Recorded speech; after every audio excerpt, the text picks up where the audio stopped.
In today's reading, we're going to bring through messages from Hecate. Hecate is the goddess of witches, witchcraft, warriors, the night, earth, sky, and sea, the underworld, transitions, crossroads, illumination in the darkness, and resurrection and rebirth.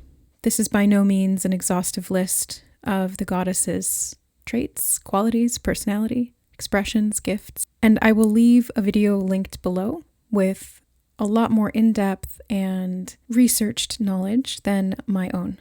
But needless to say, Hecate has been coming through. If you saw the last reading that I did, which was a collective one, it was talking about the witch wound, and I have been drawn to information regarding witches, witchcraft, the old ways, and Hecate started coming through very strongly in what the information was leading me to and what I was being presented with. So we've got the three groups to choose from today as usual. Group number 1 is the oak.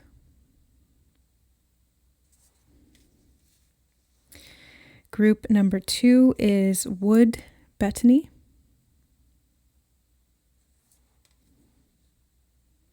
Group number 3 is time. If you feel called to more than one card, there could be multiple messages from Hecate that want to come through for you at this time. Just take what resonates and leave the rest from within these messages. Timestamps are below, or you can use the chapter notes to jump ahead to your chosen reading or readings. And for some reason, I just wanted to say, and special thanks for the sorcerers who make this work possible.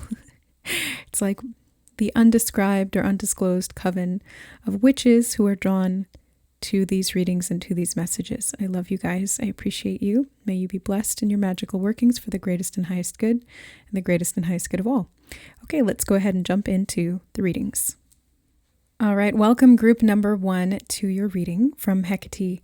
What is the major shift or transition that you are going through right now that Hecate is helping you to pass through? I'm actually seeing an archway or a gateway, so let's just go ahead and do a little channeling or scrying and then we'll pull some cards. So yeah, I'm being shown an archway or a gateway. I'm hearing the word hemlock, and I was specifically guided by Spirit, by Hecate, to use all these decks that are very sort of green witch. The moon also connected to Hecate, crystals, anything in caves is connected to Hecate. Obviously witchcraft, which I have my 2 witchcraft tarot decks, and then the alchemy that she also represents, working as and with potions and herbs and herbalism. So there's something about consecration coming through as well, and I think if I remember correctly, hemlock is to do with poison, or it's a type of poisonous plant. So there could be something of like a transmutative process that you're going through right now in this big shift, and I'm hearing frequency shift, and I'm being shown that archway, and it feels like a portal to me. So group number 1, you're going through a portal, and I just realized that your card is oak. This always reminds me of gateways, because oak is a sacred plant, and it's often a portal point. It's a growth cycle as well, I'm hearing, and the acorn into the oak represents time and ancient wisdom. And I'm seeing you going through these growth cycles, and I'm being drawn really intentionally here to these cycles of the moon. So there's like a lunar sort of consciousness expansion or upgrade that you're going through. A total refurbishment is actually the word that's coming through, a total refurbishment of your frequency, because your consciousness is pathway. I'm hearing pathway through the night is what I'm hearing. And yeah, Hecate does rule nighttime, darkness, and crossroads. So it's like you've come to a crossroads, and there's this point of transition, and this pathway is opening up for you that takes you through a portal to shift you in frequency. It's all about these in-between spaces and liminal spaces that you're moving into. So since I'm being drawn really specifically here to the Moonology deck, let's go in with that one first.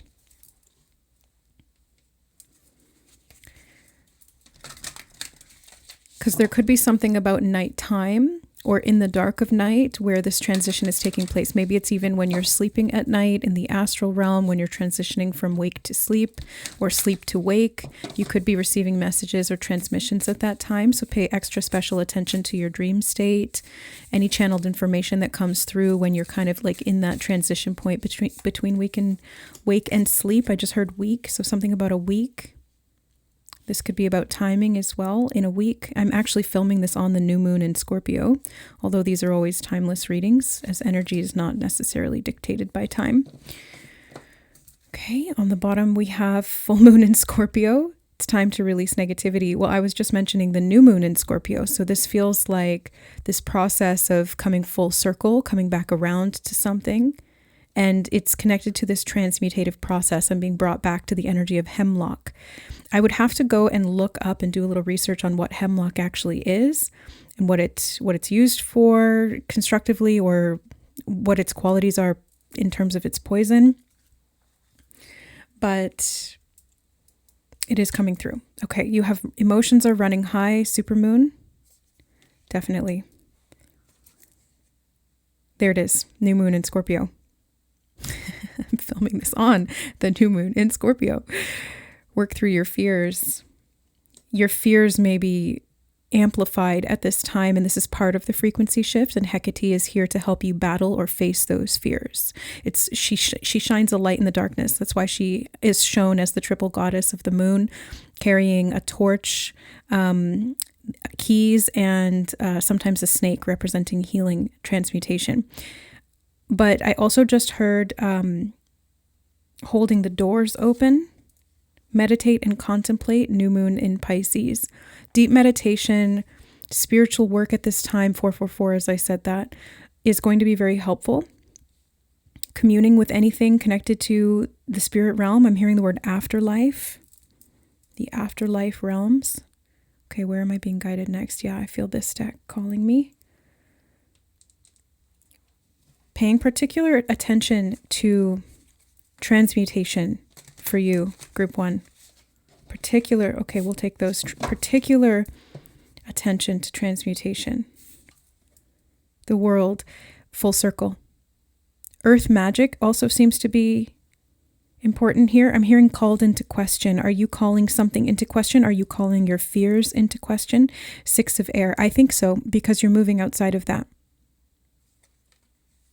I just heard wheel of territory, and it's reminding me of the phrase within my wheelhouse. It's like what is within your knowledge, or this space of your knowledge, and you're growing outside of that. So this could be about expanding outside your comfort zone. 7 of fire, cinnamon. Cinnamon is actually associated with Hecate as well. It's one of the herbs and spices that she's often honored with through offerings. Mortar and pestle, something is shifting. You're grinding something up, creating a solution to something that felt like it was too big, dense, or heavy. Again, taking these fears and making them into something smaller, or dissolving them, making some kind of a solution with them so that they are not hindering you in your growth. Now, I'm just being drawn right now to the word contemplate. That's why I paused there for a second. And I'm being called over to the Everyday Witch Tarot. What does group number 1 need to know here in regard to contemplation? What are they being called to contemplate? Page of Pentacles. And you can see he's got a map in front of him, and he is at a crossroads. There's signs pointing in different directions. The 3 heads of Hecate represent, or the 3 aspects of Hecate represent her being able to see in all directions at once, past, present, and future. So I feel like you are being called to contemplate the direction that you are moving in. I'm hearing facilitating, something about a facility or facilitating growth. Okay, I just shifted this one and it's here. 7 of Wands. So you have 7 of Wands twice. These 2 are the same card. So this is speaking to me of facing your fears and having clear boundaries around them. It's also about territory. Something about the landscape is changing in your life. You're moving into a different location. And so you either need to defend that territory, or I'm seeing setting up shop. It's like you're moving into a different space in the world and you're claiming that territory as your own. claiming the high ground. Sometimes I see Seven of Wands as like boundaries and stuff like that, but I feel like you're moving through this gateway, through this portal, and as you move into this new space, you're being very intentional. That's not what I meant to say. Intentional. But maybe there's something about being intentionable. Are you open to being intentional? Do you have that intention in mind? Are you sure what that intention is? Maybe that's what you're meant to contemplate here, and what Hecate is going to help you to understand in moving into this new space. The broomstick is really standing out to me here in this card, and that speaks of both travel through magic and also a clean sweep, like cleaning something up or sweeping it out. Cleansing and clearing any of these fears, cleaning up the cobwebs. I'm hearing cleaning up the cobwebs. Okay, so that's funny that I usually shuffle to get the cards, and it's happened several times in your reading now that they've just kind of like come off the bottom of the deck. I don't usually take cards like that, but I'm being guided to do that, and I always pay attention to things that happen in readings, especially when they're out of the ordinary or there's a pattern to it, and I'm seeing this. So there's something about things kind of like coming off the bottom that you may want to look at or pay attention to. Page of Wands. That black salamander is really standing out to me. Something about that salamander seems specific. Feels like transmutation again, but it's like being able to move through the fires. And you have the Justice card. The shadow behind her is also standing out to me. Okay. Facing your shadow. It feels like in facing your shadow, in working through these fears, in facing these emotions and being able to transmute them with some level of strength, courage, positivity, bravery. Yep, on the bottom, the Chariot. It makes it possible for you to move forward. Again, the broomstick stood out to me. That's a form of a vehicle. The Chariot speaks of vehicles, and vehicles move through and help us to move and transition spaces. And so does this oak. So I feel like Hecate is really helping you to move. She's helping you to pick a direction, Eight of Cups, to walk away and to move toward which way, that way or this way. You're going to feel a need to shift is what's actually coming through. You're going to feel a need to shift. And maybe that's why the cards are coming off the bottom, because as I shift and move them, I'm being shown what's underneath, and I'm being drawn to what's underneath. This is what's happening for you, group number 1. Yes, very strong confirmation on that. As you shift and move, you're being shown what's underneath. Okay. Let's go with the Woodland Warden's deck next.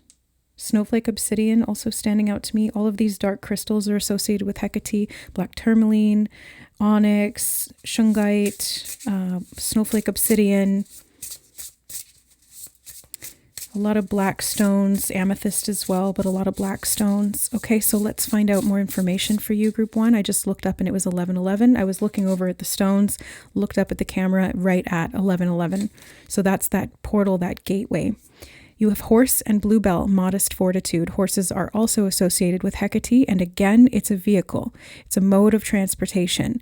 This here talking about strength, having this modest fortitude to be able to face your fears and to work through them so that you can move with intention, direction, and I keep being drawn back to this word intentionable. It's like, is it actionable? Is it intentional? Yeah, I got a huge pitch change. Has something been chafing you, wearing away at you, wearing you down? I'm seeing sandpaper. But this big pitch frequency shift is happening in my right ear right now. And it happened when I said the word actionable. Actionable. I just heard Anima Mundi, which is the all. You have the otter and cattail with peace. Oh, it's definitely leading you into peace. It's leading you out of all of this fear. It's by looking at what was underneath, you're able to move into peace because you're not taking it with you.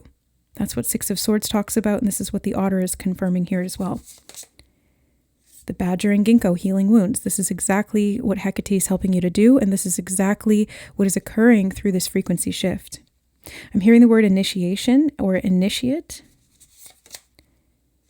The goat and willow overcoming obstacles. You're being initiated so you can overcome obstacles. Something about the goat is also standing out to me in terms of like its symbolic meaning. It feels kind of like,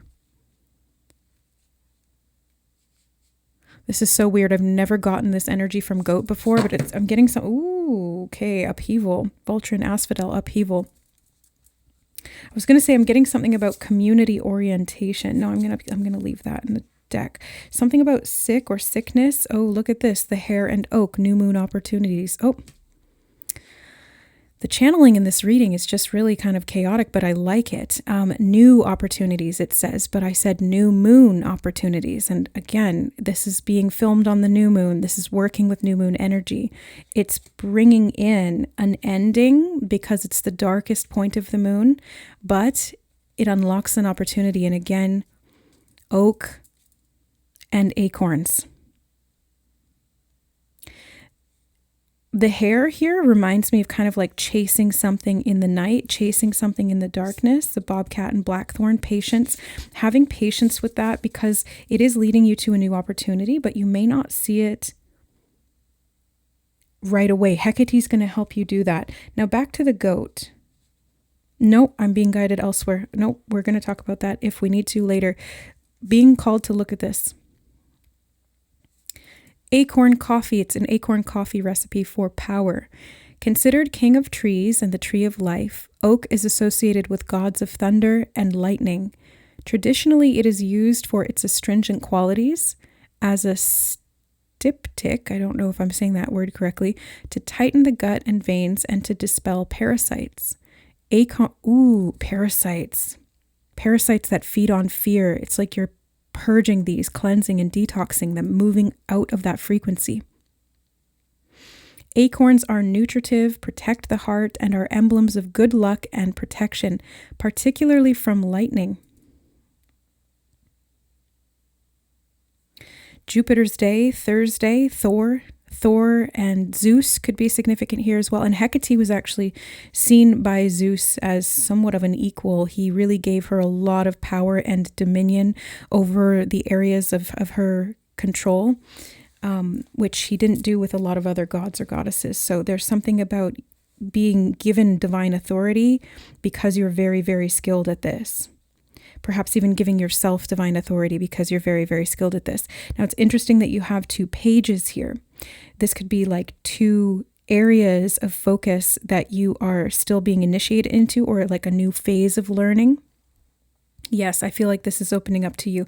You've come full circle, so you're kind of back where you started again, but you have all this wisdom from the previous cycles. So you're not fresh in the page energy. You have a lot of wisdom backing you, but you still are back at kind of like a new fresh point where a perspective is now gained and also shifting at the same time. Okay, I'm going to go in with this deck now. Again, this happened again, so we'll just take this one too. Page of Wands, as I was just finishing up talking about the pages here. So you've got the Page of Wands twice. And the Seven of Wands twice. Fire sign energy could be significant to this. It's like the torches, the magic. This child looks like he's almost casting a circle, or he's helping these fruits to grow, the bushes to grow. And there's a donkey in the background. I'm hearing taking his time. So you could be working through fears around the progression of time, and I'm hearing not stopping. The hare energy is kind of under there reminding me of like the tortoise and the hare. There could be fear of slowing down or feeling like you need to rush ahead, but you're initiating or being initiated into something here, and sometimes that does require you to move with intention. Not slow, because there's a lot of movement here. There's a lot of energy of movement. The frequency is shifting quickly, but with intention, meaning that you're doing it very deliberately and you're not rushing. You can still move quickly with intention. Queen of Wands. Oh, I heard the magic is within you. Oh, it definitely is. It definitely is. Something about that dark window just really popped out to me as well. The dark window behind you. I feel like you're moving away from it. Moving out of a space of darkness, out into the light. 8 of Swords.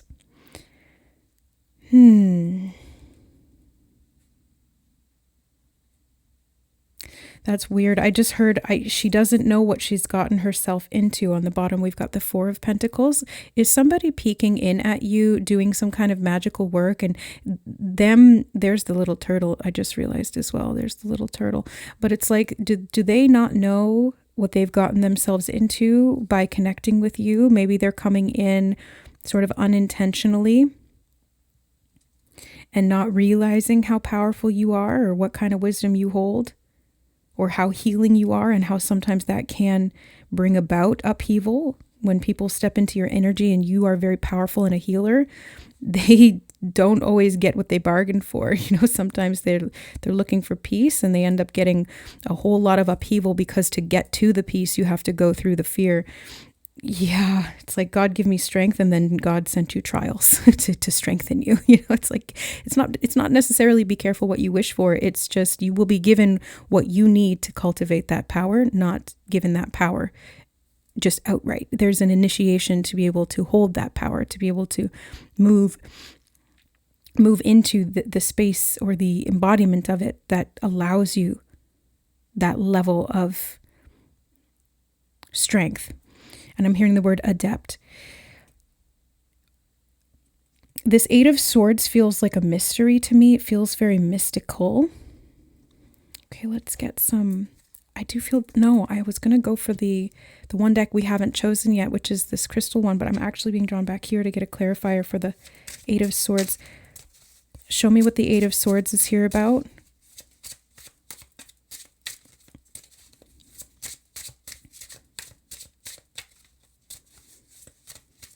Something about magic, manifestations. Four of Air, lavender, Four of Swords. So Eight of Swords being clarified by the Four of Swords feels like peace again, but it's like having to go through the facing of these fears and figuring it out for yourself, how to get out of them, so that you can be released from that bind, to unbind yourself, really, to unbind your own magic, to be self-determining. Hecate is guiding you through this process, initiating you into this process where you are reclaiming your power. And the power here really sits in the heart of peace. So anything that disturbs that peace, any fears, I'm hearing workarounds. It's like you've tried to kind of go around this before, but Hecate is kind of calling you to face these things, to look at these emotions. And I'm hearing ripple effect, Four of Water, Mint.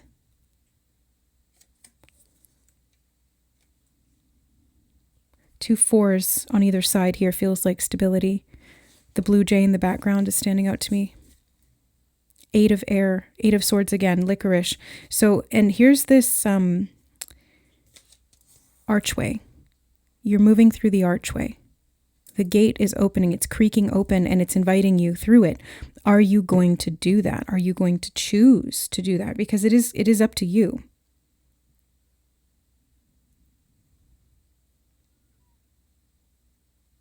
I feel like this is going to call you out of your comfort zone, group number one, in a big way. But if you want that peace and you want to achieve that level of power, then this is what is required. Okay. Big clearing, big healing happening here for you. I feel like you've actually been manifesting a shift. But again, I'm getting that energy of, it's kind of like you wished for this, but it's not what you expected. And that energy of be careful what you wish for, be careful what you manifest. Sodalite, speak your truth. Because it is, not that it's a bad thing. It's not like a monkey's paw situation where you're like, oh crap, now I'm cursed when I wanted to be blessed. No, it's still a blessing. But it is an uncomfortable one because it is making you into the master from a certain level of beginner energy. And so it requires a lot from you, it kind of pushes you. Bloodstone, get up and get moving. You got a lot of movement here. You're definitely meant to get out of some kind of stagnation. You're meant to move through the portal. You're not meant to just sit there.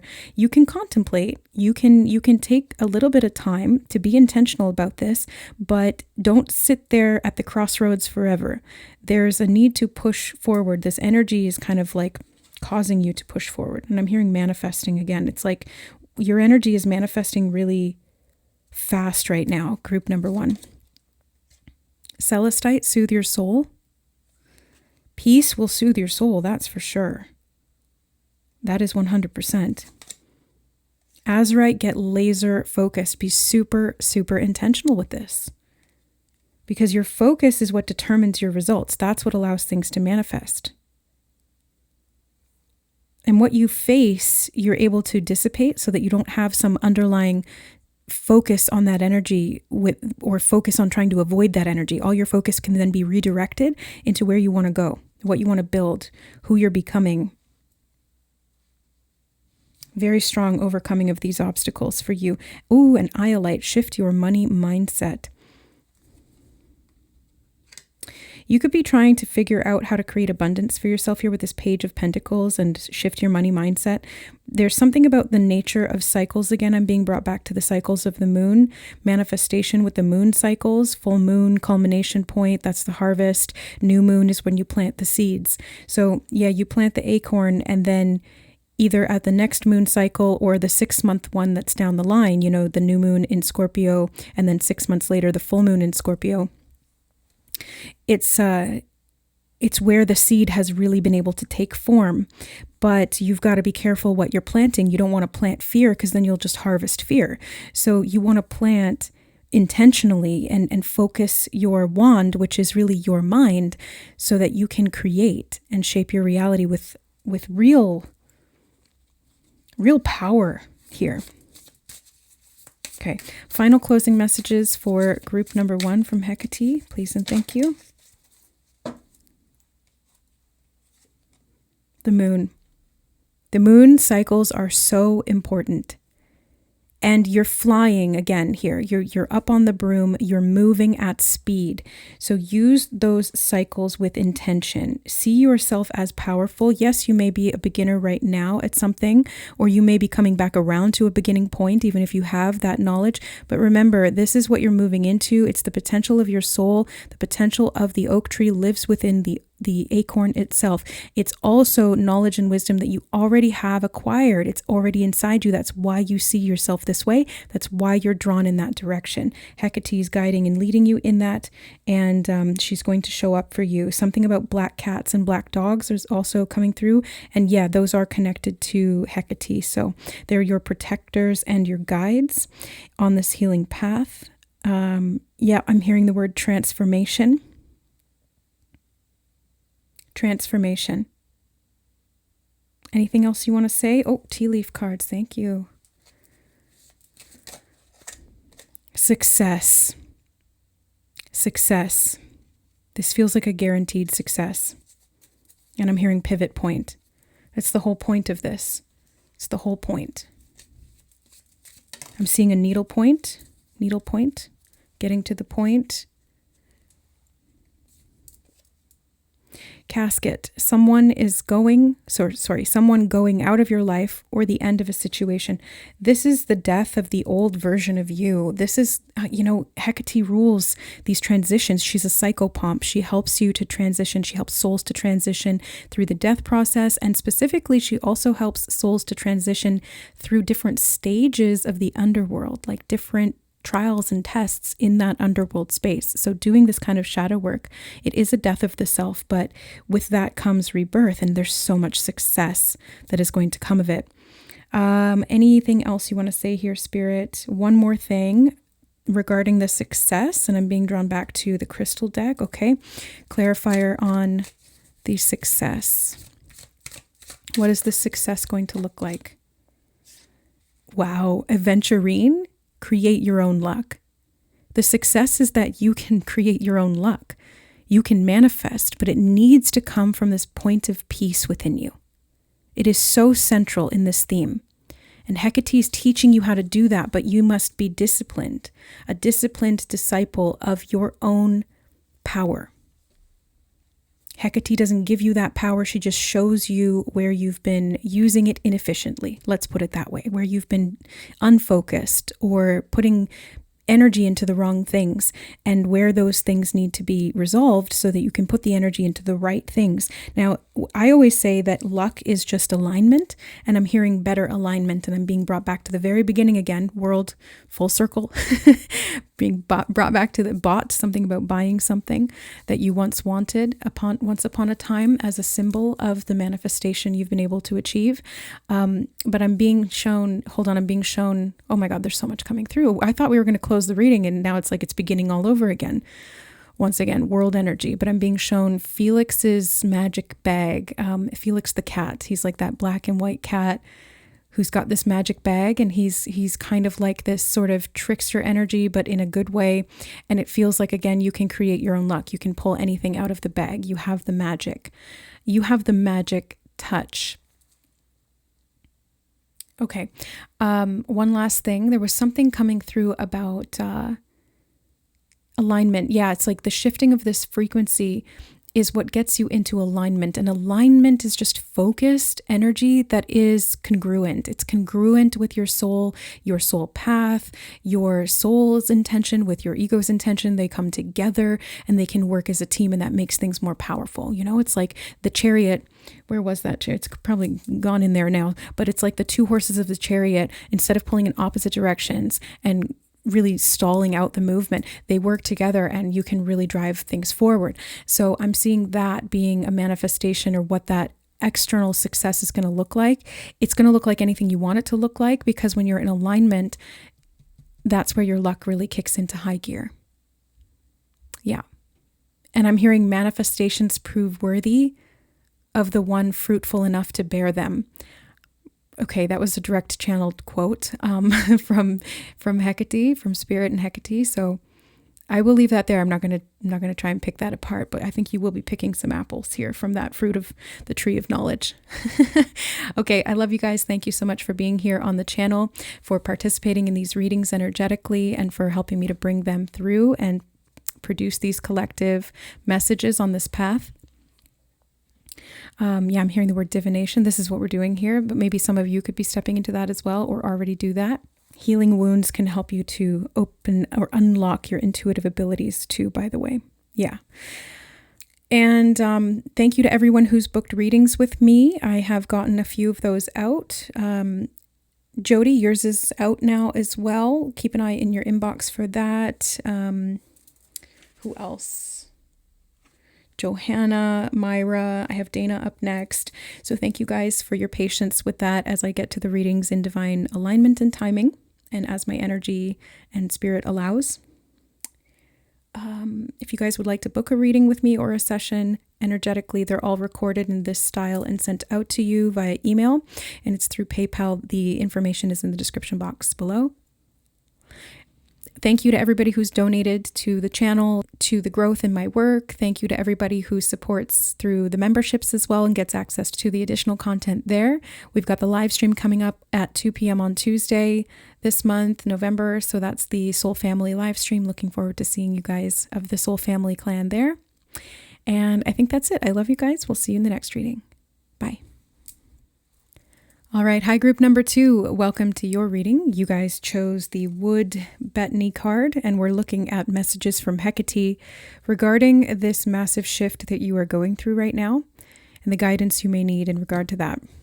Okay, so let's look at what this one says. It says, for nightly protection, Bettany was once considered a cure-all for everything from hangovers and madness to snake bites. It is a good air ally for alleviating melancholy, nightmares, headaches, and anxiety. Energetically, it is a powerful protector. Okay, melancholy is the word that's standing out to me. Have you been battling depression, anxiety, melancholy? I'm hearing sleepiness, fatigue, exhaustion. Have you been feeling like your life has been going in the opposite direction that you want it to? Protection, the skunk and magnolia. Protection. You're protected. And sometimes, now this is going to sound weird, but sometimes we go through those kind of mechanical limitations as protection. It's kind of like we get sick or we start having some kind of like mental illness. Let's just call it like kind of like a mental breakdown, but it's really because you need a break, and this is a form of protection for you.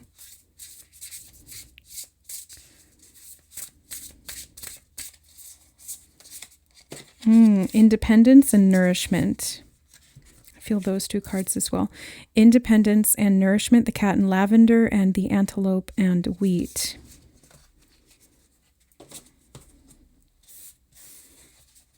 Okay, those want to be here as well. Wasn't expecting to get so many cards from this deck, but here we are. And this is the Woodland Wardens deck, and I feel like that has to do with this as well. It's like there's some kind of woodland protection. It's like you're being surrounded by the animals. And whenever animals show up, classically speaking, for me, when I see people going through massive shifts, transformations, big changes, upgrades energetically, when they're up-leveling or when they're about to, or when they're going through something really vulnerable like that, because we're vulnerable when we transition, the animals tend to surround highly psychic, spiritual people. So when I see animals around people, or I've seen a lot of animals coming through to myself clairvoyantly at times of great shifting, when I look back over the years, it's like, okay, yeah, that was a huge pivot point for me. That was a massive level up, and I was growing in my psychic awareness. I was shifting into this more aligned version of myself, but it came sort of like around times where I felt specifically or especially depleted and lethargic and unmotivated and unsure of myself. And I felt really ungrounded, and it can show up as anxiety and this kind of like melancholy or hopelessness. And again, I feel like you're very, very, very, very, very strongly protected, and Hecate wants you to know that. And I feel like the forest creatures are with you. And this would be more like, the forest creatures would be more like Artemis's territory, but Artemis and Hecate are very closely related. They're kind of like two sides of the same type of energy, if we want to look at it that way. There's a lot of crossover. The mouse and buttercup, innocence. Actually, Artemis rules innocence as well, like protection of young women specifically, protection of their innocence. The Fool card energy is here with the number 0. The frog and lotus metamorphosis, because what you're doing right now, group number 2, is a massive metamorphosis, purification, cleansing. The frog is so sensitive. The frog can feel everything. It soaks up everything like a sponge in its environment. And this skunk energy here is almost like a protector of that. It's a protector.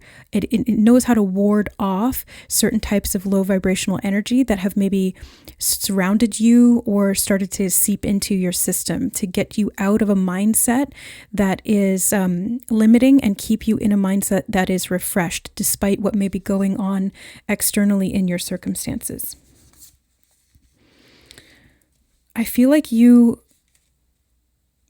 maybe have felt like you were playing cat and mouse with something here. Trying to catch your dinner, trying to nourish yourself here. 444, as I said that, but having a hard time finding a way to do it. Hecate is helping you through this transition point so that you can find your way out. It's kind of like a dark night of the soul. You're coming out the other side of that tunnel. You're starting to find your way. The eel and iris, you're finding your way to safety, making your way through the dark portal. I just heard, okay, the dark portal. And dark, not necessarily bad, but it's kind of like this dark night of the soul, where you don't necessarily see everything as clearly as you would when you're out there in the light. The owl and hop, but I love that you have the owl here coming with wisdom, because the owl sees best at night. It is nocturnal. This is what Hecate does as well. She sees in the night, and she helps you to walk through these transition points that are very dark like this. So you're getting not only the assistance to get to safety, but the protection in the duration that you're in, whatever specific circumstances you're in. Okay, let's go to the Everyday Witch Tarot. Actually, let me give it another quick shuffle. I did pre-shuffle after doing group number 1's reading. Oh, the Two of Cups flew out. Safety and protection within the domain of relationships in exchange. Here, the cats are presenting each other with fish, or one is presenting a fish to the other. Here, the cat is so independent, it's trying to catch the mouse. on its own. Something about a dog with a bone. Do you feel like you've been trying to do something for a long time and it's really kind of like obsessed you or something, and then all of a sudden you kind of burn out or you're tapped out in that? That's for someone, not for everyone. King of Cups. Emotionally, this is like a maturity process. You're creating safety here. You're moving towards that. You're learning how to create safety for yourself, but you have to kind of trust your body in its infinite knowledge and wisdom about what's going on. Because if your body's responding to something, it means that you're picking up on something energetically, especially with the level of emotional sensitivity that I'm sensing in this group. Those of you who are drawn here, you are very protected because you're so sensitive. It's like you wouldn't need all that armor if you didn't have to go into those territories where there is something dangerous, or you wouldn't need all that armor if your skin wasn't so sensitive to the touch, that kind of thing. You know what I mean? So there's something about your ability to empathically feel or clairsentiently connect to these vibrations and energies, the intangibles around you, things that are hidden in the unseen realms. You're very, very aware of that at a physical or subconscious level. Your body is very much connected, deeply connected to the subconscious. And it's like it's kind of like your body is the physical manifestation of the subconscious. So if there's anything that's been working through that realm, it's going to show up in the body. And I feel like you, in group number 2, are meant to understand how to work with that so that you can create healing for yourself. I don't know if I want to take all of those, but I'll take the one that fell down there. Knight of Wands, facing the dragon. Bravery, courage, getting Gryffindor energy coming through. But like very sensitive. Yeah, a sensitive warrior who's focused on the emotional health and safety of the whole community, because the whole community is connected to you, like not necessarily directly. Like, sure, you could have kids or you could have like a family that's very interdependent in that way, and so they do literally affect you and vice versa. But what I'm actually getting more here in this reading is that you are so sensitive that even when you're alone or independent, you're still picking up on what's going on in the group. Like you're still surrounded in that energy. So you need to take extra special care of yourself, group number 2. I feel like this is maybe something that you needed a reminder of or validation of, depending on your level of awareness of this. It's kind of like you are very mature in your emotional stability, but that kind of can still get rocked by the energies that are going on around you that you're picking up on. I also just heard energy of the moon phases. We're going to go to the Moonology deck next. 7 of Swords. And it's kind of like you don't always see it, or I just heard you don't take it seriously. Oh, some of you here in group 2, you don't take your sensitivity seriously. It's like you don't believe it. Why? Why is that?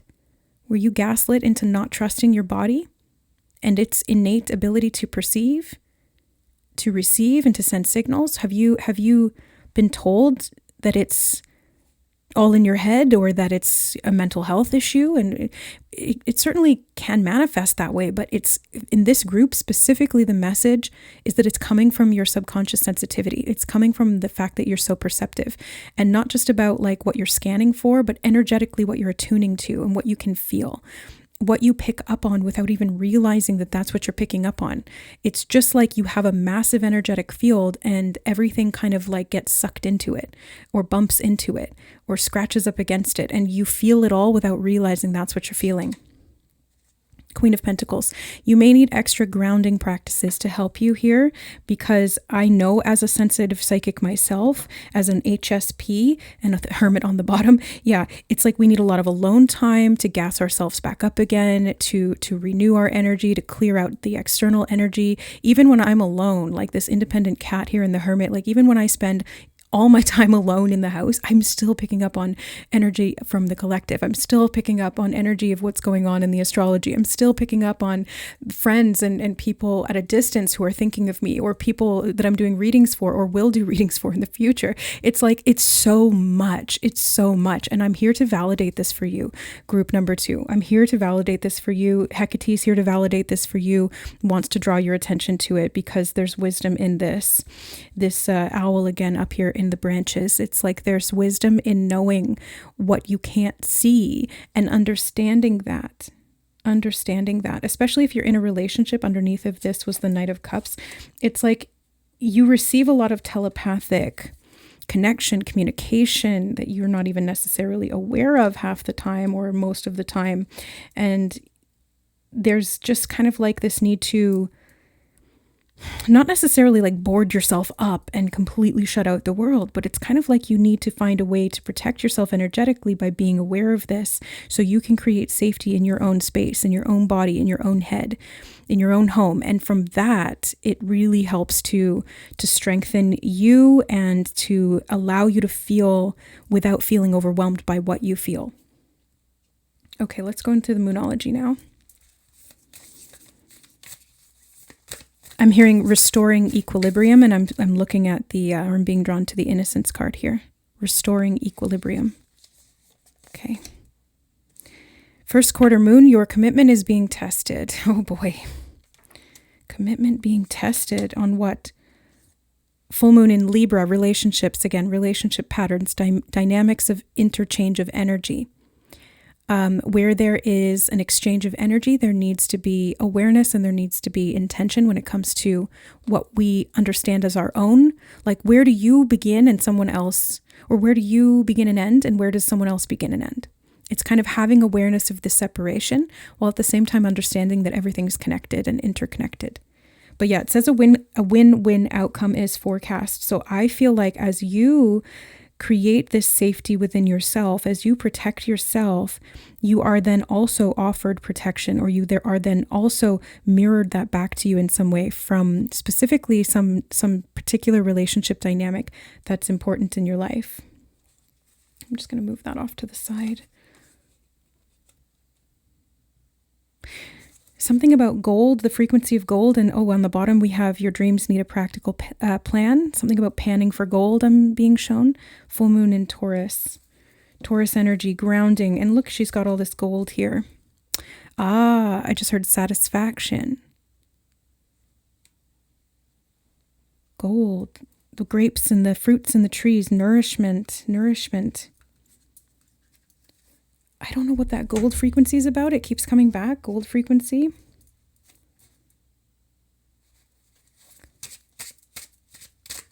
I'm hearing gold never gets old. I don't really know what that means. And something about a heart of gold. A heart of gold never gets old. And I'm being shown those scales and they're piled with gold on both sides. So there could be two people in this connection who are both very sensitive. You could be related for some of you, something like a twin brother or sister. It doesn't have to be literal, but it's kind of like this energetic dynamic of twins where you're almost like saying the same thing at the same time. There's like no separation, like who is who. Something about a back and forth dynamic is coming up as well. Something about sibling rivalry. Two of water, mallow. The sweetness of the marshmallow, the sweetness of the nectar that the hummingbirds are seeking out here in this image. It feels to me like you're meant to return to innocence, seeking out the sweet things in life, because that's really what nourishes you. Especially because you're sensitive to some of the darker, heavier things. The world might feel like an assault on your senses, group number 2. Again, HSP, highly sensitive person. These are highly sensitive people I'm talking to in this group, and I feel like you're very aware, hyper aware of everything in your environment. You might be hyper vigilant if there was trauma. And I can say that, like, for most highly sensitive people, and it's kind of like a chicken and the egg kind of situation, which came first, the trauma or the sensitivity, and you're more likely to be traumatized because you're more sensitive. So it's kind of like Who knows? But the point is that you're highly sensitive and you're probably carrying a lot of trauma. And that can increase your sensitivity tenfold because now it's about hypervigilance rather than just hyper feeling. And one is for protection or attempt at protecting the self, and the other is being at peace and just being able to expand. It's the same kind of like, it looks the same, but it's not the same because the outcome and the reason behind it is different on both sides there. Okay, we have the 5 of Fire, 5 of Wands, Black Cohosh. Yeah, something about competition or rivalry. It's like, did you have to like fight for your place in this world? Did you feel like, I'm being shown like a bunch of orphans in a mess hall at lunch and they're all fighting over the food. It's like they have to compete to get the food to survive. So there's something about survival here. And Hecate is helping you to restore safety so that you can get back into alignment with your mission. Actually, specifically is the phrasing that's coming through, your mission. And I'm hearing don't ignore your mission. And I'm being brought back to the 7 of Swords. Don't ignore your mission. What is their mission here? Justice, cannabis. Actually, that's funny, cannabis. But justice, and Libra is justice energy as well. So balance, harmony, equality, relationships, being able to have this very balanced, nice, safe exchange with people who are on your level or who respect you in this way. But that also means you need to not disrespect yourself. You need to respect your own energy. That's part of your mission here. Because you are here to bring balance, which means you need to be that balance. If something's out of balance, then that needs to be addressed. Okay, what's out of balance here for group number 2? 3 of Air, the 3 of Swords. Yeah, it's anxiety, it's panic attacks, panic disorders, melancholia, depression, trauma. It just stems from trauma here is what I'm picking up on. Now, I'm not a doctor, I'm not a psychologist, but that's what's coming through, okay? That's what's coming through. And it could have been related to family, or it could have been more internal because, again, you're just very sensitive, so you pick up on the subtle things that most people don't. 8 of Earth, turmeric. 9 of Air, pomegranate. Yeah, pomegranate is associated with both Persephone and Hecate because they're both underworld goddesses. So I feel like you're meant to kind of look at some of these underworld things with you, to work with them, to cleanse them out, to dye them a different color. I just saw something about birds of a feather, different colored feathers, but they're the same species of bird, or birds of the same colored feather. It's like you don't have to compete with birds of the same colored feather. If anything, you're meant to amp each other up is what I'm being shown. So yeah, there's like turmeric being used to dye a bunch of clothes here. So something about natural means of healing. Maybe turmeric is actually really good for, or curcumin, and other kinds of natural herbal remedies could be very helpful in anti-anxiety. Maca root powder. What else? Nettle leaf tea. Like there's so many different options. I mean, I wouldn't recommend cannabis if you have anxiety. It can really just amp that up, especially sativa kinds. But CBD could be very helpful because it helps to increase GABA production and it helps to really calm down your nervous system, get you out of fight or flight. Yeah. Your commitment to your own mental health is being tested here, though, or your commitment to yourself really is what it feels like. Possibly your commitment to a particular relationship as well, because it could be triggering you, bringing up things from the past, fears, worries, and anxieties, or it could be showing you where you need to set clearer boundaries or to have better equilibrium within yourself so that you're not constantly absorbing the other person's energy. Kind of like recovering from this sort of codependency that came as a result of attachment wounding, trauma. Okay, well, let's take a look at that. This is going to be a special, kind of like a bonus message. Let's see. Tourmalinated quartz, get out of your own way. You're okay. You are being tested because part of this problem is your mentality about the problem.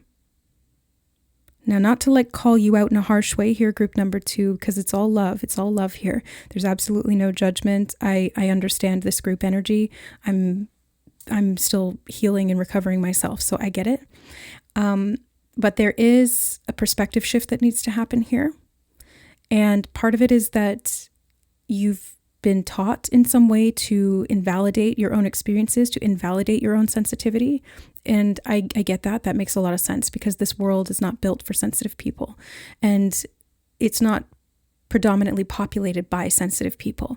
There is a large population of sensitive people, but we are the minority. And so we kind of have to exist within the structures and rules and all of these other systems that really can break us down and don't honor us and don't even really understand us. And so I'm seeing you getting out of your own way here by doing a little bit of like cleansing and clearing of the mental programming related to these patterns. And Hecate is going to help you do that psychologically. I'm seeing the 8th house. It's like psychological soul work. Actually, the word psyche itself derives from the Greek word soul. So you're doing soul work by working on your psyche. And what this is going to do is help you to anchor and ground into a practical base or foundation where your mind is no longer chaotic or constantly feeling like it's under attack. And it's partially because you're getting a grip on it and partially because you are honoring it and giving it what it needs. You're actually able to nourish it so that it feels more stable. And from that, you're able to protect where you need to, cleanse and release where you need to, and get back up and start moving in the direction you want to when and where you feel called to. So you're not pushing, you're not forcing, you're not being forced, you're not receiving things that are not meant to be in you or around you. You're not allowing what really shouldn't be there anymore. So this is very much about clear boundaries. Kitty's meowing in the background. I don't know if that's going to pick up on the audio, but Kitty's for confirmation. The Emperor, Hemlock. Oh, that's interesting. If you felt called to group number 1, I was picking up on some connections to group 1 in the beginning, but I didn't want to mention it. And now that this Hemlock card came out, because I did channel that word in group number 1, you may also have messages from Hecate in group number 1 too. Adelita of Earth, Yucca. Something about the Yucatan Peninsula I just heard as well. I'm not actually sure what that's about. Okay, let's keep going. I'm going to put, I feel called to put all your decks once I'm done with them off to the side. So it's kind of like decluttering your space. Once you've got everything laid out, make sure that you are removing what is no longer necessary or needed.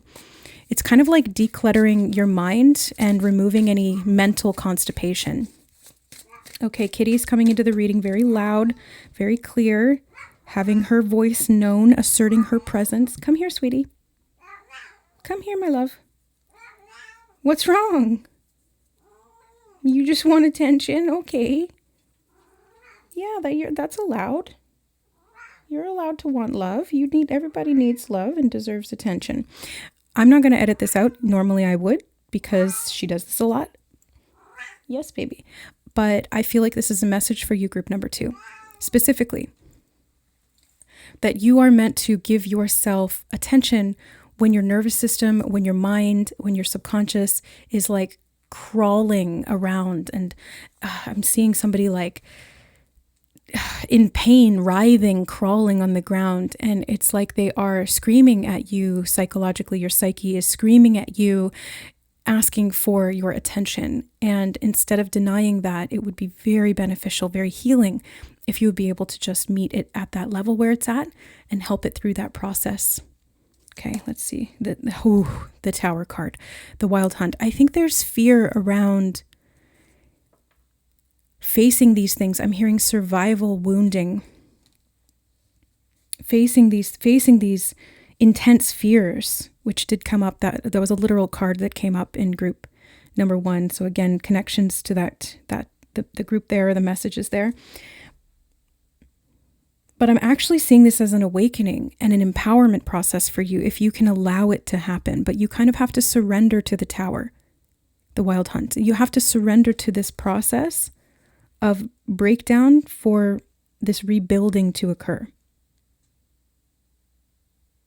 And I promise that as soon as you accept it, maybe not as soon, but when you decide to accept it and you give yourself the space to do that, things do start to shift. They do start to move. You are able to start rebuilding. Your strength comes back. Your motivation returns. Your mind settles. Peace is allowed to exist within you. It's like you give yourself permission to access that peace again. It never left. It was just clouded up by all this chaos. King of Pentacles reversed. Okay, so you have the Queen of Pentacles and you have the King of Pentacles reversed. I feel like this is the masculine energy is what needs grounding here. And the masculine energy is about doing. And it's also about protection. I just realized as well, I got called back to the protection card. It's about protection. So where are you needing to protect your inner sensitivity? And I think in protecting your sensitivity, you need to honor it. Because why would you protect something that you don't value? You have to protect it because you value it. And that is an act of respect. It is self-respect. And that is so nourishing. It is validating to your existence. It is saying it is okay to be this way. I am this way for a reason. There's nothing wrong with me. I'm not broken. I am allowed to exist. I deserve to exist. And I deserve to protect and to receive what I need to exist in a way that is not harmful to me actively or passively. Hecate is it's like very nurturing, loving, motherly energy that I'm getting from her, but also a little tough. It's got a sharp edge to it, but it's not blunt. It's not forceful. It's very compassionate and yet very direct. Okay, we have the Horned God. This is the Emperor. Didn't we have the Emperor poke out from the other deck as well? I think we did, yes. And again, animals surrounding. You see that? You see that? I forgot that we were talking about that before. The animals surrounding him here. This is divine masculine energy. Protection. So know that you are protected. Know that you are able to protect yourself. If you are a feminine energy and you work with this divine feminine energy within you, predominantly, there could be a masculine person, gender or energetic polarity that is helping to ground you, stabilize you, to help to create that sense of safety so that you do feel protected, or they could be literally nourishing you, so that your inner feminine essence is able to really come alive again. It feels safe for it to exist once again. If this is not another person, that this is an aspect of you needing to, like, you have both, we all have both polarities within us, masculine and feminine. It's like right and left brain. And so having that left brain act as a protector rather than to degrade the right brain, instead of the left brain devaluing and invalidating the right brain creativity and interconnectedness of all things and fluidity. It's having the logical brain, the logical masculine polarity, connecting to, honoring, respecting, and protecting the feminine.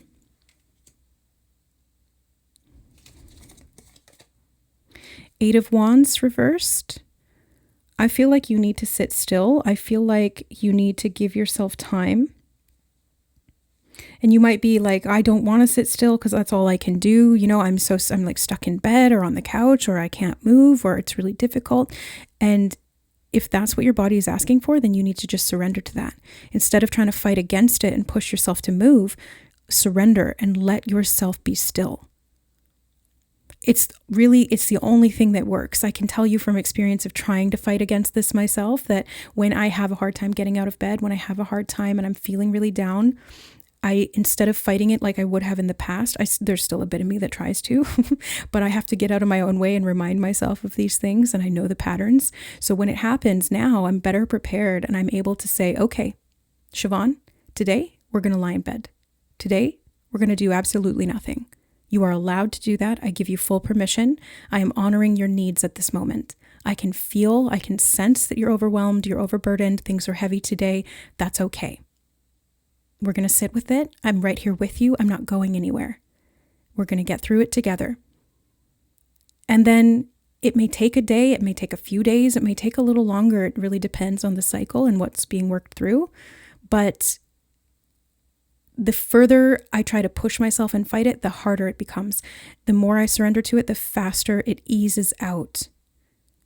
And it can be uncomfortable, but oh my God, it's the only thing that works. Then you have the battle wagon on the bottom, which is the Chariot card. And again, the Five of Wands. It's like, stop fighting. Don't fight. Don't try to move forward against this. Don't try to push against it. You're not in competition. These two sides of yourself, or you and other people, you're not in competition. You're not at war with each other. You don't have to protect by fighting against. You need to protect by honoring and respecting instead. Honoring and respecting yourself, your own energy. That's what protects you. Okay, let's see what else. I'm going to leave the Hermit card really here as a central theme. We'll get a few more from here, and then we'll do the tea leaves, and then we'll call it a day because you probably need to go rest, or maybe you're going to go watch group 1 and just give yourself time to do that. Page of Cups.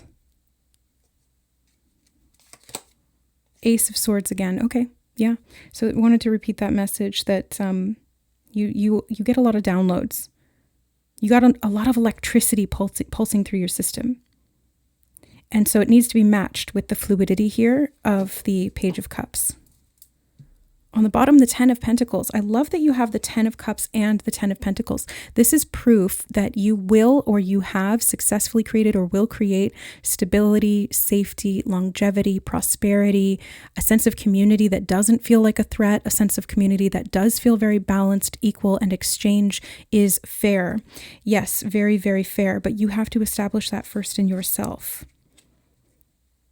That's the key. You have to treat yourself that way. Then you will create that on the outside. You will attract that on the outside. You will build that. And you will stabilize that. You may not see how to do it right now for some of you. For others of you, I feel like you are getting the hang of this, and Hecate is just helping you through another cycle or phase in the cycle. What else does group number 2 need to know?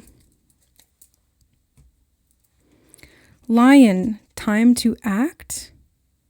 Ooh, actually, I'm hearing the lion's share. Have you been taking on the lion's share of something more than your fair share of something? Turkey, someone is behaving stupidly. I'm actually being shown something about Thanksgiving. We already had Thanksgiving here in Canada, but I think in the States, Thanksgiving is coming up, or it's soon. I'm filming this on November 19th, so it could be like pretty soon, or maybe it's today. I don't know. Wishbone, a wish is granted. Yeah, it's like the turkey wishbone. That's a thing, right? So, okay, so there's something about Thanksgiving literally, or this could be about you being thankful. I'm hearing beast of burden, and I'm being shown like taking energy weight off your own back. Something about bending and not cracking I'm hearing as well, and I'm being shown this wishbone like bending but not cracking. It's about flexibility, adaptability. And you have the bag, something important such as a new job or raise. If you are in the wrong job for a highly sensitive person, this could be where you need to make some shifts or changes. And it may feel daunting to do so from this point of exhaustion, but highly sensitive people don't really belong in 9-to-5 jobs. It's going to vary from person to person, but I'm getting this coming through. And Hecate is about transitions and transition points. So she's trying to help you at this crossroads of life where you're exhausted and you need to kind of reevaluate where you're at so you can better make moves that honor your sensitivity, your innocence, your creativity, your need for protection, your need for alone time. So highly sensitive people jobs are like artists, creators, flexible work hours, working from home. I do this. This is my highly sensitive person job. It's divination. I work alone in my home office. It's like I get to work when I want, how I want. And that is extremely beneficial for me at a soul level. It honors my energy, and it has been like a form of self-respect for me. Okay, you have cracked cup, dissatisfaction with life. There's a need for repair here, repairing yourself, your wounds, so that you're not leaking energy flow out as well, because it's like you've been holding too much and then the cup cracked. Now, the other thing I'm seeing here is that dissatisfaction with life is probably a result of you not being in the right position or with the right people. If the people around you don't make you feel safe, you're not in the right place, or you haven't set the boundaries appropriately to be able to have a healthy interchange with those people. But if they're really toxic, then you're just not in the right place and you need to make some moves. The other thing here, yeah, I'm seeing something about like you can't receive if you have a cracked cup. You can't get what you need. It's really hard. It's like you're thirsty. You're so thirsty. You need that nourishment of the water. You need the hydration. You need the food. But the vessel that you need to hold it in is cracked. It's leaking. And so by the time you get it to your mouth, it's empty. And this leaves you very much depleted. Some of you may have nutrient deficiencies as well. This could be part of how your body is screaming at you to slow down. And then on the bottom, you have caterpillar. Things will not always be this way. A change is coming. That's what Hecate is heralding for you, group number 2. This is a bit of a longer reading, but it's kind of like we needed to sit down and almost have like a psychic therapy session today. So I hope it's helpful and that Hecate is able to guide you through this transition so that you can act on your own behalf, so that you can get out of your own way here a little bit and honor what you truly need. That is what I wish for you, okay? To take care of yourself truly. I think that's it. So I will leave the message there, group number 2. Thank you so much for spending your time with me today, for honoring yourself, and to receive this message for your greatest and highest good with the blessings of Hecate to help you through this transition. Much love, guys. Thanks again. Thank you to the members. We've got the live stream coming up on Tuesday for the Soul Family. Looking forward to seeing you guys there and seeing what comes through in the energy. Thank you to the clients who have ordered readings and Reiki from me. I am working on getting those out to you guys as well. Dana is up next, I believe. I just got Jody's out, and who else? Johanna's is out as well. Thank you guys again for your patience with that as I work in my highly sensitive way. I work in a very feminine way. It's not driven by masculine business priority and first come, first serve and like just work every day, work. No, we work in feminine matriarchal principles over here. So again, this is connected to your message. If you're still here listening, this is why. I work and I operate through what my energy allows, the divine timing that I honor based on what spirit is guiding me to, and my intuition will peek up and tell me who to do and when, like what reading to do and when.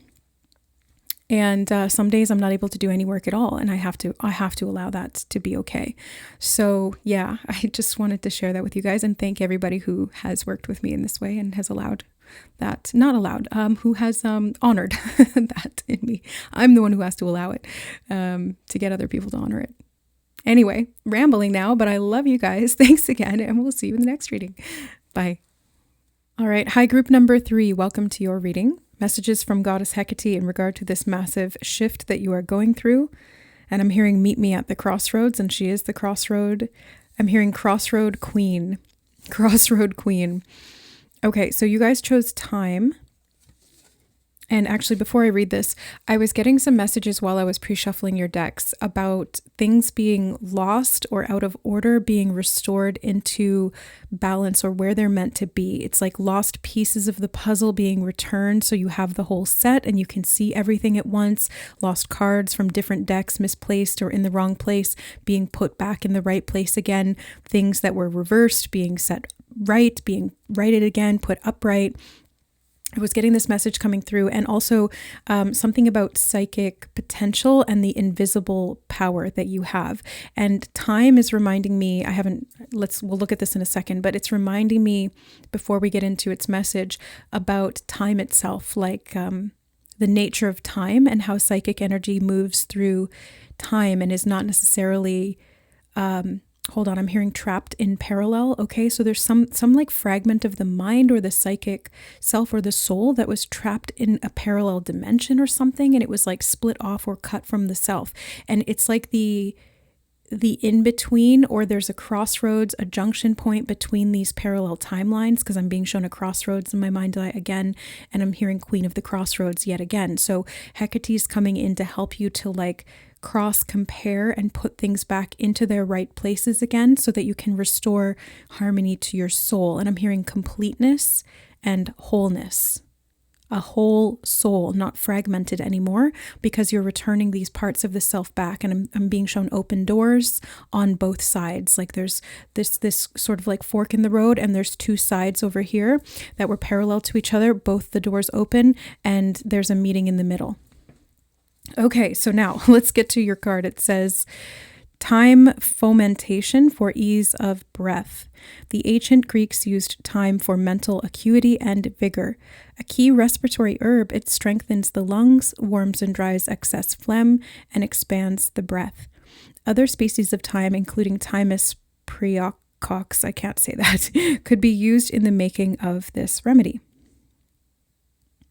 Okay, so really Mercury is standing out to me.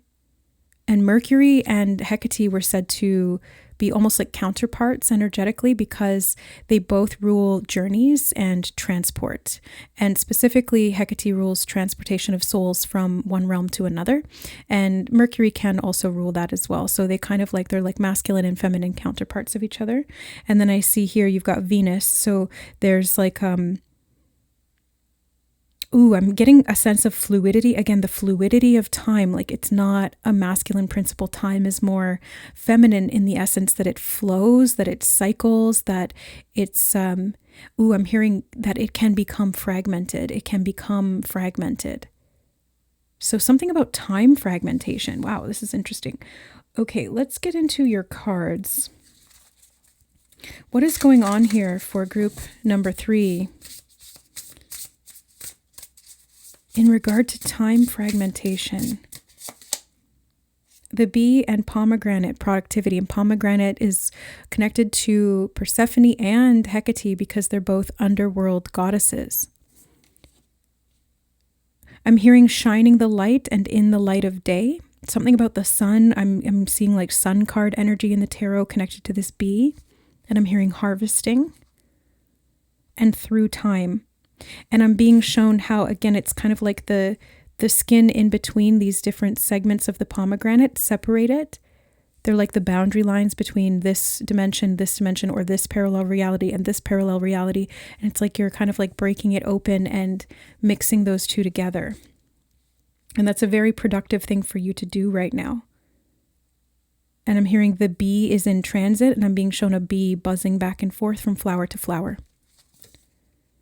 The ladybug and sweet pea, 2 insects from this animal deck. So happiness, it says, but insects, so being able to fly. Both of these are talking to me about prosperity and good luck. It's like healing that is occurring through this making amends with fragments of the self through time. Wow. Okay. What else? The chipmunk and laurel, success. This is going to be very successful. I'm hearing assured of success, and it's like you've already completed it through time. It's like you've already done it.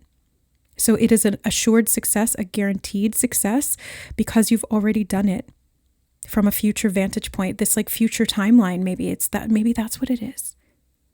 And Hecate is the goddess of past, present, and future. That's why she's the triple goddess, maiden, mother, crone. Because she stands at the crossroad and can look in all directions, past, present, future. It's like there's a reunification of these. And I'm hearing sides of the self. It's like there's different sides of the self that are coming back together, but I'm seeing producing fruit. The squirrel and chestnut preparation. 2 insects on this side and 2 forest-dwelling rodents on this side. Like the squirrel and the chipmunk. They're very similar energies, Yes, again, parallels. It's like they're different, but they're similar, or they're the same. It's like they're in the same kind of category. I feel like you've been waiting for this. What does that mean? I'm being drawn over here to this crystal. I think this is lapis lazuli. Very psychic energy. There's psychic reader energy in this group. If you're a psychic reader, let me know. Because you're able to read through time. Or you're being prepared for this now. You're being prepared to have that gift of reading through time. And I just got got something about breakfast and bread. I just heard. Okay, but I just got brought back. Oh my goodness, to the message about breathing and Mercury. It's like I'm stumbling over my words when it comes to breathing. So this almost feels like breathing techniques to help loosen the diaphragm and to help regulate speech or the flow of speech. It's like being able to breathe in this life force moves the energy more fluidly. I'm seeing it and feeling it in this way. And it's something connected to time. It's kind of like time works the same way. It goes in, it goes out, like the tides or these in and out breaths of the lungs of air. Would time be ruled by air, the element of air? Or is that an element to itself? Me just kind of pondering here, but the mind is ruled by air. On the bottom we have salamander and black pepper inspiration. I'm just going to move that out of the way. Yeah, okay, let's go in with this deck. The High Priestess. I frickin' knew it. I was like, this is my psychic reader's deck. You guys can perceive beyond time. Or my psychic readers group, not deck. But you may work with tarot as well. Or you could be somebody who does divination work, divination practices, or you're being called to because you have this as a gift.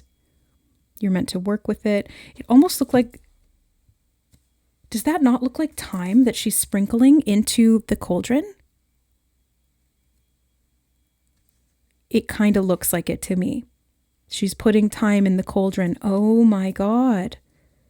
You're putting time into something so that you can look beyond time. The Sarens behind her reminding me of the book Outlander, which is a story about a woman who goes back in time through these magical stones. She's literally a time traveler. You're a time traveler, group 3. Yeah, big chills as I said that. You're a time traveler. 8 of Swords, but sometimes you may get stuck, like different parts of the self get left behind, or you have like parallel time versions of yourself operating all simultaneously.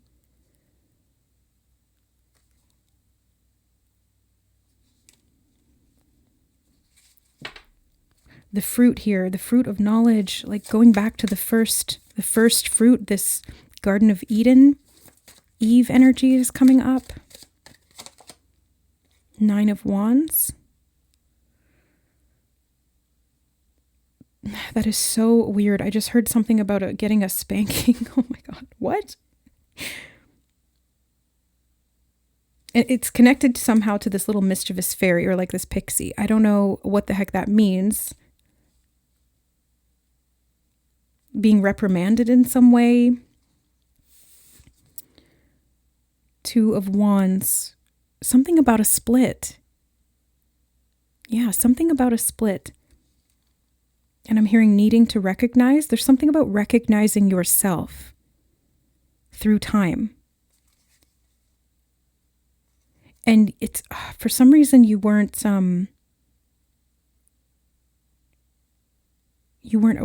aware of that. Maybe not. Hold on, let me see. Yeah, 7 of Swords. You weren't aware of it. It's like because it was happening behind the scenes, behind your back. Something about fences and gateways is coming up, and these are liminal spaces, in between spaces, which is ruled by Hecate as well. So there's something about this. Also, the skunk is standing out to me. The skunk card came out in group 2 from a different deck, talking about protection, and so did the frog. Skunks and frogs. If you felt called to group 2, you might want to check that out. Skunks and frogs. Okay, but what are we talking about here? Because it feels like I can feel the power of it. And I can sort of only guess at what's going on here. The witch, the magician, the Ace of Swords, the 5 of Swords. It feels like you've been having a hard time remembering who you are, where you come from, what kind of magic you hold. They're both brewing potions here as well. I feel like you have some kind of like potion making ability, or you have, you just have like this magical quality to you. Scrying, I just heard. Yeah, scrying. Scrying using water, scrying using crystal balls, scrying using mirrors. There's so many different ways to do it. I scry just by closing my eyes. There's something about your ability to peer into, like the Palanthea in Lord of the Rings, like looking into the other spaces, other domains. You're able to look into different parallel realities or different versions of yourself, but it's like you haven't been clear on what was looking back at you or what you were seeing, and that it was you. Oh my goodness, what is going on here? Hecate, what is this? And it kind of feels it feels very prosperous, I have to say, but there is something kind of ominous about it. Maybe because there's just hesitation. It's like having a awareness now of the multiverse and being like, oh my God, I'm not the only version of me, or like, oh my God, I can connect to these other versions of me. And like, what does this mean? And like, there's dark versions of me and light versions of me. It's like, it's screaming kind of like Doctor Strange multiverse type thing. We have third quarter moon adjustments are required. You're making some adjustments because things were out of order. Okay, we have believe in the impossible. Emotions are running high, and I'm hearing sky high, and I'm being shown like the sky, literally the sky. Maybe the sky is the limit. Believe in the impossible. And then you have luck is on your side. There's a lot of luck here. To do what? I don't know yet. Let's get more information because I'm very curious about this pile or this. I've never called this a pile. What the heck is going on with this group? I always say group because it's not a pile. You're not a pile. It's not a pile of cards. You're one card, and then I read for the group of energy, the group of souls that are drawn here. But maybe because other readers call it pile, or maybe you call it a pile instead of a group. My throat just got a little bit of a catch in it. So I feel like that's confirmation. Definitely channeling abilities, speaking communities, maybe Mercury ruled, air qualities. You might have like air sign dominance in your chart. Libra, Aquarius. Oh my goodness, why am I blanking on the third air sign? Libra, Aquarius. For some reason, the Aries is popping in. That's a fire sign. That's not an air sign. Where the heck is the third air sign? You're probably all screaming at me right now. Like, it's this. Virgo is coming to mind. It's not an air sign. It's an earth sign, but it's ruled by Mercury, which is an air elemental planet. Gemini. Oh my God. I don't know why it took me so long to get to Gemini. Maybe because Gemini is like that parallel. Again, it's the twins. It's like these two opposing energies. And it's in the mind. It's like it's through the mind that you're able to access this. So believe in the impossible, because there's great happiness if you're willing to kind of look into where there's magic stored in these other versions of self.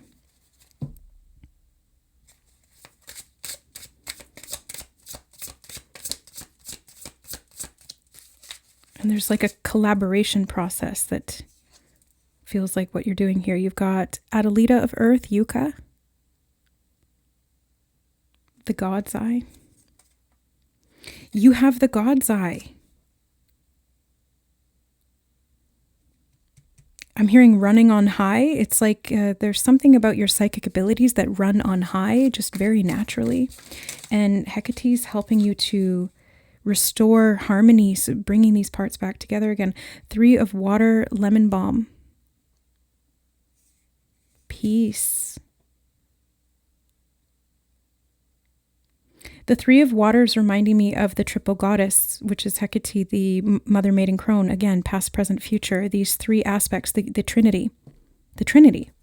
You're like Neo in the Matrix, you guys. The moon card on the bottom, Datura. Datura has been a synchronicity for me. 4 of earth with willow. Datura. I will have to look up what Datura is or does or what the symbolism is there, because I've seen that a lot lately. And I've never worked with that energy before. Okay, so the moon. Yeah, see, I'm doing things out of order. I haven't even flipped these cards yet, but I'm already shuffling for this deck. So it's like you might do things out of order.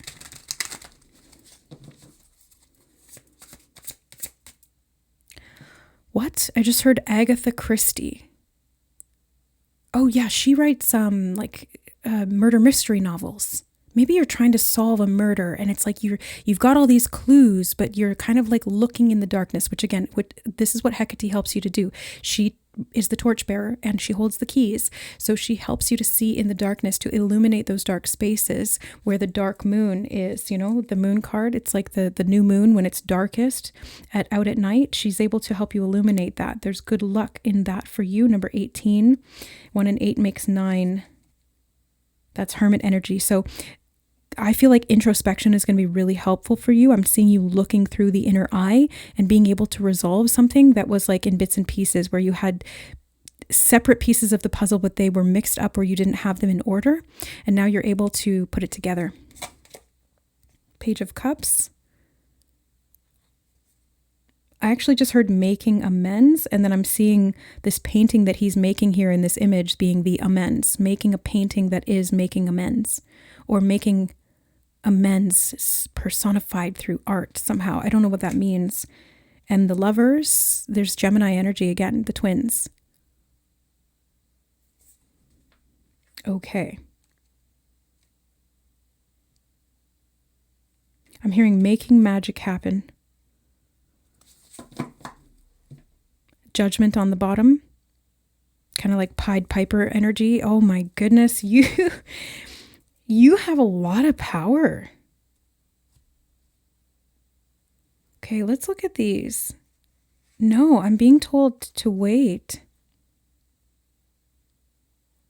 Something about being prepared and like acquiescing to some kind of a request from the other version of you. What is that? Something was running in the background, I'm being shown. Something running in the background, like something was left open. Maybe it was an old gateway or a portal or a past version of self. It was kind of like running on autopilot.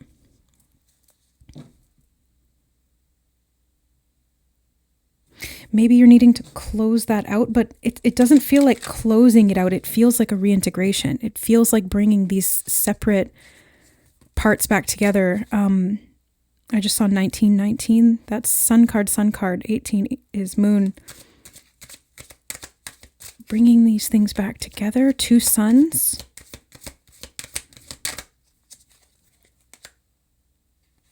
Apophyllite, stay positive. You are definitely being encouraged to see the best case scenario here, group number 3. Maybe that is literally, I'm hearing the word congruent. I was going to say maybe that's literally because when you stay open to the impossible being possible for you, if anything, it's probable for you because what you can do here, you're better able to access this.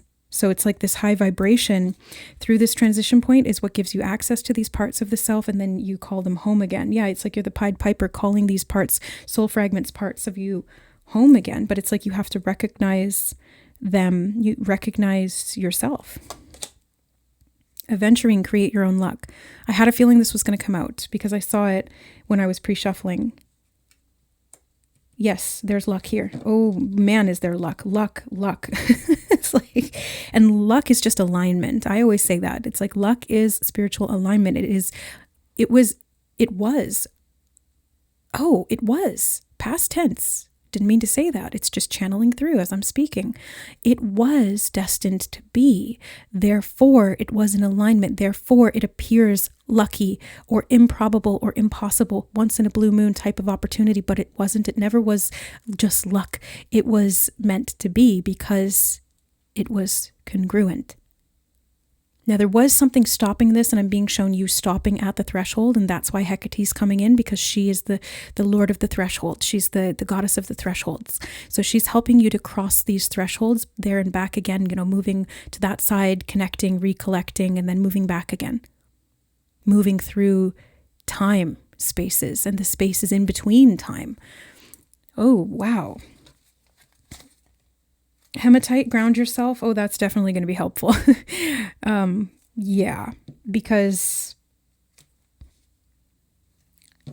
it's like you're like quantum jumping all over the place. You're like zapping through different portals all over. So helping to stay grounded. This is also what Hecate does. She helps to protect you and keep you grounded so that you're not being split apart as you are jumping all around through these thresholds or through these liminal spaces.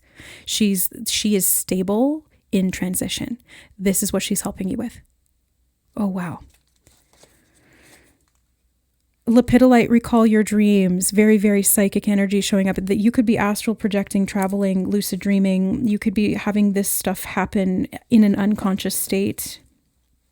An amethyst on the bottom, trust your intuition. Seriously, group number 3, trust the heck out of your intuition because you know what you're doing at soul level here. Very much so. Okay. I still want to wait on those. I as the reader want to look at them, but Spirit and Hecate are saying, no, just wait on it. I'm hearing the word prosperity. So let's go into the tea leaves then. Prosperity. What form is this prosperity taking here for group 3? I'm just hearing the word success, and we did have that there with the chipmunk. You've got lightning, control your anger or you will be sorry. I'm hearing control your power. And peacock, beware of great pride. Something of a little bit of a warning here, like Icarus, don't fly too close to the sun. It'll melt your wax wings. But for you guys, I feel like you know how to do this. You have these divine properties of will that allow you to transition through these pivot points or through these liminal spaces between the boundaries of time, space, reality. And you've got eyes, like you've got so many eyes. I'm hearing the council of light.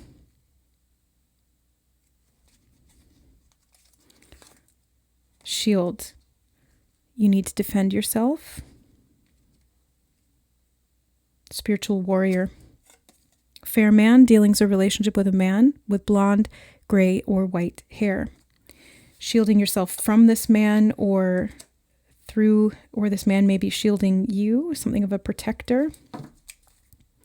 Ear on the bottom, good news. Weirdly, I heard clairvoyance, which is actually the eye or the third eye. Clairaudience would be the ear, but I heard clairvoyance when I looked at the ear card. So you could have both of those, or you could be working with multiple clairs, all of them I'm hearing, okay? So claircognizance, clear knowing, big downloads, clairvoyance, being able to see, have visions, have thoughts pop into your mind, memories, recalling through visual internal spaces in the mind, imagination zone, again, lucid dreaming. Clairaudience, being able to hear. I'm hearing reshuffling. Yeah, it's like reshuffling the deck with your spiritual powers. Something about that is connected here. You're increasing your electromagnetic shielding. I'm hearing, okay, your electromagnetic, that's your aura, your bioenergetic field around your body. And I'm hearing grounding down, anchoring down, and I'm being shown light transmitting out of your root center, out of your root chakra, down into the earth, the core. And it's like you've got this protective mechanism around you that's strengthening your auric field so that you can reshuffle some things in the deck here.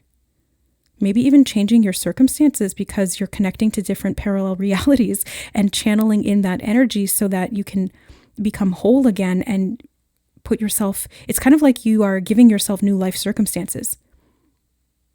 Yeah, you're like putting some old stuff back into the deck and intentionally pulling out new cards in the sense that like what you've been dealt in life. Wow. So it's beyond luck. This is a very sort of conscious soul process. Clairsentience coming through as well, being able to feel clearly energy, symptoms in the body I'm hearing, energy or ascension symptoms. Turkey, someone is behaving stupidly.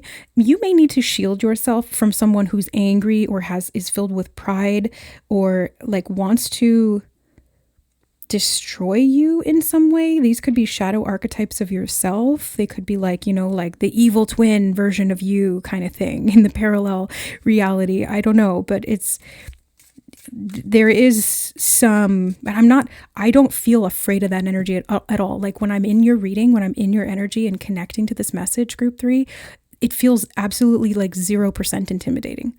It's just kind of like a shoo fly, don't bother me kind of thing. It doesn't matter at all. And as I did that, I looked down through the camera and I noticed my evil eye protection bracelet.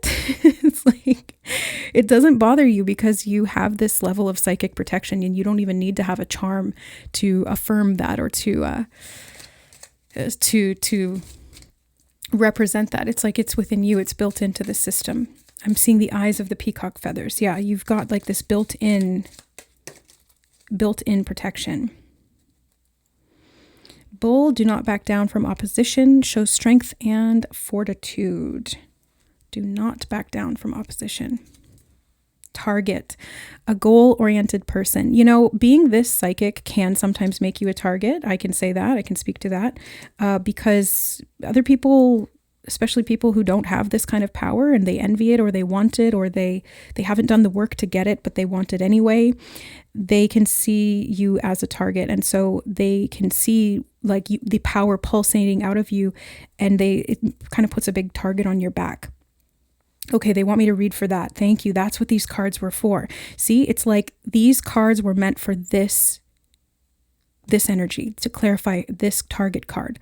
And we couldn't look at them until this card came out. So it's like knowing what's going to happen before it happens and not knowing why, but feeling prompted to wait because there's something relevant or like a context clue or something aligns synchronistically that gives you the perspective you need or puts things into wholeness again.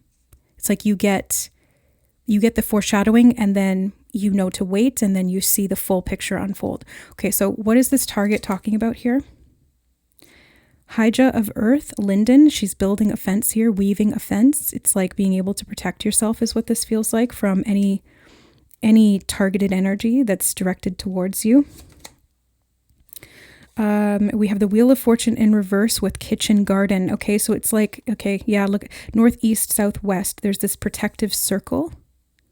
And that's, again, the 4 directions, the Crossroads. And it's in reverse, and Wheel of Fortune can talk about destiny and luck. And it's kind of like there's, I'm being shown a spinning wheel that kind of looks like a target. That Wheel of Fortune, like tick, tick, tick, tick, tick, tick, tick. And you're throwing a dart at it, trying to hit this exact one spot. And it's kind of like you've been shooting through time, trying to get to the right place, like warping through time, trying to hit a moving target. Okay. And at the same time that you're doing that, you're also kind of being watched and like observed. And there's some like deliberate devious energy that's trying to get you off of that destined track, but it can't be done. It can't be done because what's destined to happen is destined to happen. Something about Snapple. Snapple, grape, apple. I'm hearing grapple. Grapple, what are you grappling with? The fruits of this knowledge or this juice. You have a juicy soul and aura.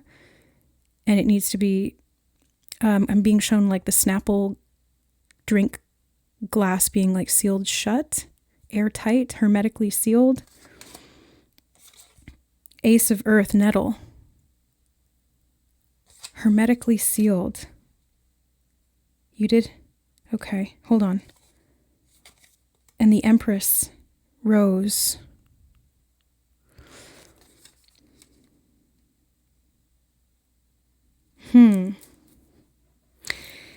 I feel like you are ungrounding yourself intentionally to be able to hit this target. And that's why Hecate's here for you, group 3. Because it's kind of like you need to unground yourself a little bit while you're in this process of reclaiming these parts of yourself, because it's like you have to leave the body to go and get these parts back so that you can put them back all together in the body again. So you'll ground after this, but that's why I think you're a bit of a target during this transition phase, because you're like outside of the shell. You've kind of like unsealed it, the doors are open and the boundary lines are blurred, and that's why it's a little bit tenuous, but you have so much protection here, both from within yourself and also obviously from Hecate. And something of a male spirit guide is also coming through too.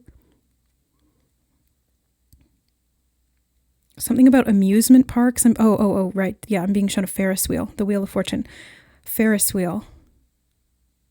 Something about circus performers. Don't get distracted, group 3. Don't get distracted by all of the sort of like unparalleled parallel selves. There's a lot to see there. It's like an amusement park. It's like, wow, oh my God, it's flashing lights and sounds and smells everywhere. It's kind of overwhelming. Don't get distracted. Stay on target. Remember what you're doing. And I'm not even talking to your conscious self right now. I'm speaking directly. I can feel Hecate speaking through. She's like reaching a hand through me and speaking directly to your higher self, directly to your soul self, who knows exactly what this process is happening, what you're doing right now with this soul fragmentation retrieval work. You know what you're doing at soul level. So just kind of like let that happen. Let yourself do that work. I'm hearing hold on for one more time, and something about around and the target, shooting the target. It's kind of like, okay, I'm being shown an archer with a bow and arrow here, aiming at the target and waiting for it to get right. It's like kind of like you can gauge exactly when to shoot, when to let go, but you have to kind of, you have to account for the time of the release and the time of the spinning wheel, because it's kind of like if you release it too soon, it's going to hit too early. If you release it too late, it's going to hit too late. So you have to shoot here, even though what you want to aim is over here, because you're accounting for this. Does this make sense? And this is like the junction point, the continuation. I'm hearing continuation of the crossroads, and I'm hearing collaboration and coming together. And it's like a meeting point. It's like you're meant to meet at that point. And there was some kind of delay, maybe because you had a target on your back, or there was somebody behaving stupidly. Maybe because you were dealing with some emotions that were coming up regarding this. Something repressed or buried deep within the self started coming up, and kind of like it took you extra time to deal with it. Something about that is coming through, and it's like you had to process it before you could get to this meeting point, but you're going to meet yourself there. And it's maybe a little delayed, but it's okay, because you adjusted or accounted for that moving aspect of the target, and you are bringing yourself there. And I'm hearing the word forthwith. So like right now, very quickly. And I'm hearing right on time, right on schedule. So weirdly, maybe in some ways, because this was destined, because you saw everything before it was going to happen on some level, or you were connected to the all unfolding in this non-linear way, you were able to account for any delays that would come up. So it's like you already were able to deal with it. Now, I just heard catch-22. What does catch-22 mean again? It's kind of like stuck between a rock and a hard place, or I'm hearing exception to the rule. Something about the number 22 could be significant, 22 days, or